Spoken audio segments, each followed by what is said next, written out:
सभी विद्यार्थियों को मेरा नमस्कार। प्यारे विद्यार्थियों, कवितावली कविता का अगला पार्ट पढ़ते हैं आज। यानी पहला जो पद्य है उसका अगला पार्ट पढ़ते हैं आज। कृपया ध्यान से एक बार पुनः आपको रिमाइंड करा दूं। प्यारे बच्चों, मैंने पहले भी कहा था, फिर दोहरा रहा हूँ, ये जो पूरी कविता है ये बहुत इम्पोर्टेंट है और बोर्ड एग्जाम हो, प्री बोर्ड एग्जाम हो, हाफ ईयर एग्जाम हो, सभी एग्जाम में यहाँ से प्रश्न जरूर पूछा जाता है। और दूसरी इम्पॉर्टेंट बात कि प्यारे बच्चों, आपको पहले मैं सूचना दे दूं, हम इसी लेसन से यानी इसी पोएम से गोस्वामी तुलसीदास जी से ही आपका जो प्रोजेक्ट वर्क होता है, फाइनल जो आपका बोर्ड एग्जाम होता है, उसकी जो फाइल होती है वो हम यहीं से बनाते हैं। इसलिए इसका हर शब्द का अर्थ आप लोग ध्यान से याद करें और अर्थ को ध्यान से सुने, उसे कॉपी में जैसे आप अब तक मेंटेन करते आए हैं वैसा ही करते हैं। आगे पढ़ते हैं बेटा। ऊंचे नीचे करम धर्म अधर्म करी। गोस्वामी तुलसीदास जी ने जो मैं बताया है इस कविता में कि उस समय, किस समय, तत्कालीन समाज में, यानी तुलसीदास जी के समय में समाज की स्थिति बड़ी भयानक थी, गरीबी थी। उसी के लिए कह रहे हैं क्या क्या उस समय के लोग करते थे अपने पेट की भूख को शांत करने के लिए। ऊंचे नीचे कर्म, तत्कालीन समाज के लोग अपनी पेट की भूख को शांत करने के लिए ऊंचे नीचे कार्य भी करते थे। धर्म अधर्म करी, कभी कभी धर्म और अधर्म के कार्य भी कर देते थे अपने पेट की भूख को शांत करने के लिए।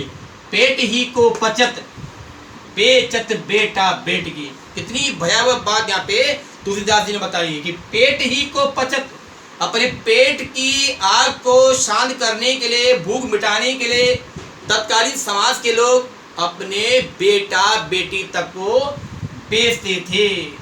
इस पेट की आग को पचत शांत करने के लिए बेचत बेटा बेटी की, अपने बेटा और बेटी तक को बेचते थे। तुलसीदास जी बुझाई एक राम घनश्याम हित। अब सुविधा के लिए इस लाइन का मीनिंग पहले ले सकते हैं, बहुत अच्छा रहेगा, ध्यान से सुन ले। आगी, आग जिसे भूख बोला गया। बड़वागिते, बड़वागिते में होता है बेटा समुद्र में लगने वाली आग, समुद्र में लगने वाली आग बड़ी है। आगी पेट की, यानी पेट की आग, पेट की भूख। तुलसीदास जी बता रहे हैं उस समय के लोगों की इतनी दयनीय स्थिति थी, उनकी पेट की आग तो, पेट की भूख तो समुद्र में लगने वाली आग से भी भयानक थी। चारों ओर परेशानी थी, त्राहिमाम था, लोग व्याकुल थे, पीड़ित थे। अब क्या कह रहे हैं तुलसी, आप देखिए इन्होंने कॉमाज है। तुलसीदास जी कह रहे हैं, उपाय बता रहे हैं। क्या उपाय है? बुझाई में शांत करना, एक राम, प्रभु राम घनश्याम हित। तुलसीदास जी कह रहे हैं जो तत्कालीन समाज में पेट की भूख थी, जो समुद्र की आग से भी भयंकर थी, उस पेट की भूख को शांत करने के लिए गोस्वामी तुलसीदास जी ने क्या बताया है? एक मात्र प्रभु राम जी ही उस पेट की आग को, घनश्याम रूपी प्रभु राम ही उसको शांत कर सकते हैं। अर्थात उन्होंने सुझाव भी दिया है कि तुलसीदास जी कह रहे हैं कि तत्कालीन समाज की जो समस्या है, विकराल समस्या है, उसको केवल घनश्याम रूपी राम ही शांत कर सकते हैं।